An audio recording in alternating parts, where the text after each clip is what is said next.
Welcome to Taylor. Today's your lucky day. You get to watch a professional, experienced pilot expertly fly a visual approach into the hobby. This is Papa Romeo, line up for the wrong runway.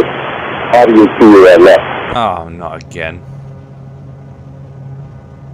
So today I'm planning on going through a small case study found from a VAS aviation video where a Gulfstream lined up with a runway at the wrong airport on a visual approach. We will look at what happened and actions we can take to prevent this kind of loss of situational awareness. As you can see here, these two airports are very close to each other and have quite similar appearance with parallel runways and other features.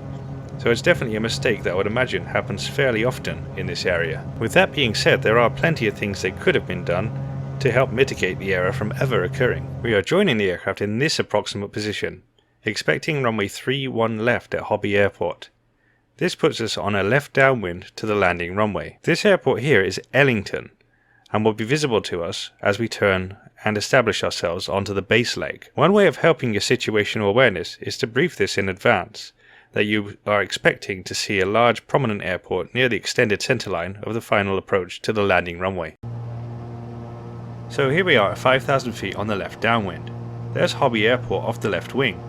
The weather's nice, it's a visual approach kind of day. Sometimes when conditions are favourable to it, a visual approach is preferable because it cuts down the number of radio exchanges that need to be made, and also it can be more expeditious than flying a longer instrument procedure which is designed for high density traffic in instrument meteorological conditions.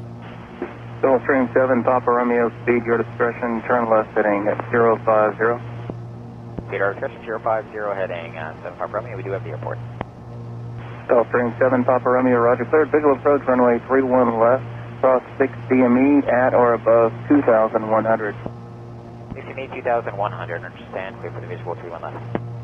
So the pilot here has reported the airfield in sight, prompting a clearance for a visual approach. We are now cleared to maneuver the aircraft visually to position ourselves onto the final without any further air traffic control input. And as you heard, the clearance for the visual approach was for runway 31 left. Take a look at the left side of the windscreen here. There's an airport coming into view. If we hadn't briefed or weren't aware that there was a large airport nearby, we might very well think that this was our airport and line up with that nice looking long runway. This is exactly what we're going to do. As we roll out onto the final approach, we can review how it looks and see if we're heading to the right place. The first thing that strikes me is the heading of the aircraft. We were cleared for runway 31 left. We're therefore expecting a heading of around 310 on final. We're currently northbound. This is a big difference. Something's not right here. I also appear to be pretty high. Prior to the approach, although I was expecting a visual, I still tuned the ILS for situational awareness. I'm currently doing a bit of a dirty dive to intercept the visual profile.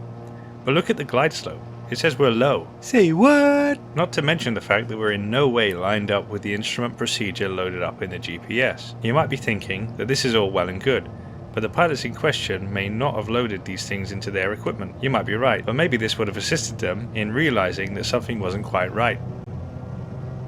As we get a bit closer in, you can see that we pass straight through the localizer, which is when air traffic control intervene.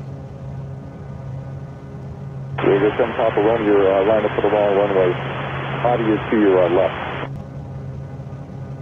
The pilots then make the necessary corrections, bring the aircraft around to the final for runway 31 left at the correct airport, and land safely. This is a mistake that we're all susceptible to, and once you've made up your mind that you're heading to the right place, you will tend to ignore any evidence to the contrary, no matter how compelling it is. The best way to avoid this is to be constantly open to the possibility that you may have made a mistake, and take information from as many sources as possible. So let's take a look at the approach flown without the error, to see the difference and how the additional sources of information can help keep situational awareness and avoid an undesired event. So here I am loading the ILS procedure into the GPS, even though I'm not expecting to fly it. This will display an overlay of the approach on the navigation display. This is also tuned the ILS frequency on nav 1 and 2 there. All I need to do is just flip the course round to the final approach track of 311 degrees on the course deviation indicator. Gulfstream 7, Papa Romeo, speed your discretion, turn left heading at 050. Peter, 050 heading 7 Papa Romeo, we do have the airport. Gulfstream 7, Papa Romeo, roger, cleared, visual approach, runway 31 left, cross 6 DME at or above 2,100. 60 2,100, understand, clear for the visual 31 left. We're making the turn from downwind to base again. We've been cleared for the visual approach, but let's not disregard our instruments this time. We will also be aware that we briefed the location of a nearby airport that we're expecting to see before we reach the final approach course. We're now approximately 90 degrees from the final approach track. You can see straight ahead and slightly to the left, there's an airfield. Leveling the wings at that point would put us about 50 or 60 degrees from the final approach course. Therefore, that cannot be our airport. We also briefed in advance that we'd expect to see an airport on the base leg. That must be the airport in question. We can also see that we're off the localizer and not lined up with the final approach track. We can also look at the navigation display and see that the magenta line is not pointing in any direction that's anywhere close to the direction that we're pointing. The glide slope is also saying that we're positioned low on the final approach. However, looking out the window, that would appear that we are very high for that runway. Here's a second airport just coming into view off the left. This makes much more sense with what we were expecting. And now the localizer needle is starting to come towards the center. The runway is a bit further away as well, and makes much more sense with where the glide slope indicator is telling us where we are. We are now fully established on the final for runway 31 left. Everything looks very nicely lined up.